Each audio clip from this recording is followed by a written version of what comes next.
कभी सोचा है कि हमारी डिजिटल दुनिया, मतलब जो कोड हम लिखते हैं, वो हमारी असली दुनिया से, जिसे हम छू सकते हैं, उससे कैसे बात कर सकती है? बड़ा मजेदार सवाल है ना? तो चलिए आज इसी की गहराई में उतरते हैं। अच्छा, हम सब रोजाना स्मार्ट डिवाइस और रोबोट्स देखते हैं, राइट? लेकिन पर्दे के पीछे ये काम कैसे करते हैं? असल में इन सब के पीछे एक ही कमाल का आइडिया है, कोड को असली दुनिया के एक्शन से जोड़ देना। जरा सोचिए, क्या हो अगर कोई कोड रोशनी, आवाज या किसी भी तरह की हरकत को महसूस कर पाए और फिर उसी के हिसाब से कोई एक्शन भी ले पाए? बस आज हम इसी सवाल का जवाब ढूंढने वाले हैं। तो चलिए सबसे पहले उस बेसिक कॉन्सेप्ट को समझते हैं जिस पर ये पूरी टेक्नोलॉजी टिकी हुई है। इसे कहते हैं फिजिकल कंप्यूटिंग। नाम थोड़ा टेक्निकल लगता है, पर मतलब बहुत सीधा है। ये हमारी लिखी हुई कोड की दुनिया और हमारी असली दुनिया के बीच एक पुल बनाने जैसा है। ये सेंसर्स का इस्तेमाल करके जानकारी इकट्ठा करता है।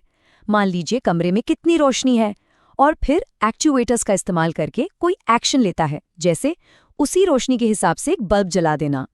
इसको ना हम 3 आसान हिस्सों में बांट सकते हैं। सबसे पहले आता है दिमाग, जो होता है एक माइक्रो कंट्रोलर, जैसे कि आर्डुइनो बोर्ड। फिर आती हैं इंद्रियां, यानी कि सेंसर्स, जो अपने आसपास के माहौल को महसूस करते हैं। और आखिर में आते हैं एक्शंस या क्रियाएं, मतलब मोटर्स और लाइट्स जैसी चीजें, जो दिमाग से मिले निर्देशों पर काम करती हैं। और ये सिर्फ कोई किताबी कॉन्सेप्ट नहीं है, बिल्कुल नहीं। इसका इस्तेमाल हर जगह हो रहा है, इंटरैक्टिव आर्ट में, हमारे घरों की स्मार्ट डिवाइसेस में, और तो और साइंटिफिक रिसर्च तक में। सच तो ये है कि ये टेक्नोलॉजी हमारे चारों तरफ है और ये हर किसी को एक आविष्कारक बनने का मौका दे रही है। ठीक है, तो अब बात करते हैं इन प्रोजेक्ट्स के दिमाग की, यानी आर्डुइनो की। आर्डुइनो ये एक छोटा सा बोर्ड है, पर बहुत पावरफुल है। सबसे अच्छी बात क्या है? ये बहुत सस्ता है और इसे इस्तेमाल करना भी काफ़ी आसान है। इसीलिए जो लोग अभी शुरुआत कर रहे हैं या जिन्हें बस शौक है, उनके लिए ये एकदम परफेक्ट है। समझिए, ये हमारे पूरे सिस्टम का कंट्रोल सेंटर है। अच्छा, अब यहाँ देखिए, एक तरफ तो असली सर्किट है और दूसरी तरफ वो कोड जो इसे चला रहा है। अब कोड में ना 2 मेन हिस्से होते हैं। एक है सेटअप फंक्शन, ये बस एक बार एकदम शुरू में चलता है, बिल्कुल वैसे ही जैसे किसी गेम को शुरू करने से पहले हम उसके नियम तय कर देते हैं। और दूसरा है लूप फंक्शन, जैसा कि नाम से ही पता चल रहा है, ये बार बार बार चलता रहता है, लगातार सेंसर्स को चेक करता है और उसके हिसाब से एक्शन लेता रहता है।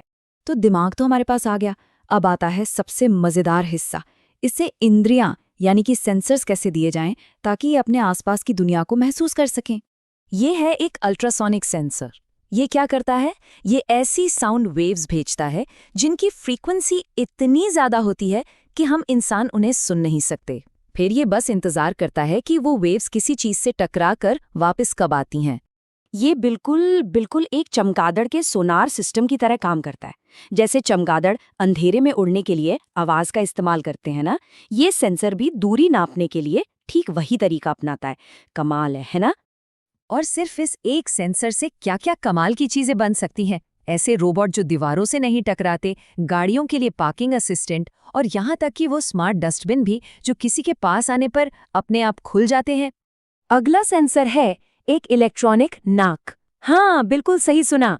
ये है MQ2 सेंसर, और ये हवा में धुआं, LPG और दूसरी खतरनाक गैसों को सूंघ सकता है।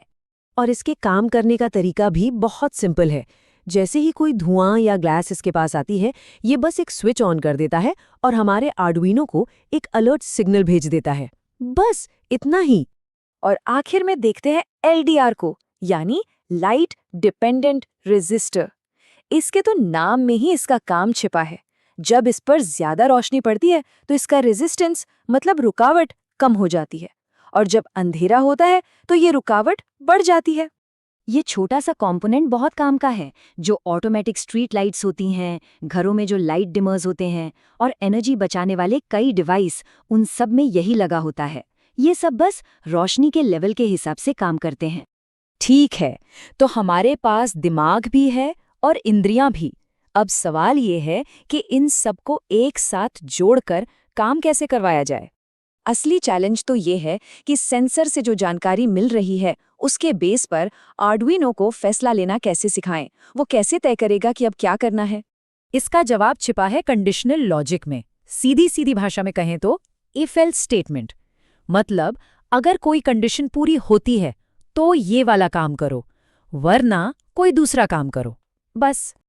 और ये देखिए, यहाँ सब कुछ एक साथ जुड़ रहा है। एक तरफ है हमारा सर्किट और दूसरी तरफ वो कोड जो इसे जान दे रहा है। अब जरा कोड की उस एक लाइन पर नजर डालिए, इफ डिस्टेंस लेस देन 20। ये बस इतना कह रहा है कि अगर कोई भी चीज 20 सेंटीमीटर से कम दूरी पर है तो एलईडी को ऑन कर दो। बस यही है वो मैजिकल मोमेंट जहां कोड की एक लाइन असली दुनिया में एक एक्शन को अंजाम दे रही है। तो असल में हो क्या रहा है? सेंसर्स दुनिया को महसूस कर रहे हैं, आर्डुइनो उस जानकारी पर फैसला ले रहा है और फिर वो एक्चुएटर को असली दुनिया में कुछ करने का हुक्म दे रहा है। सेंस, थिंक, एक्ट, बस यही है पूरा खेल।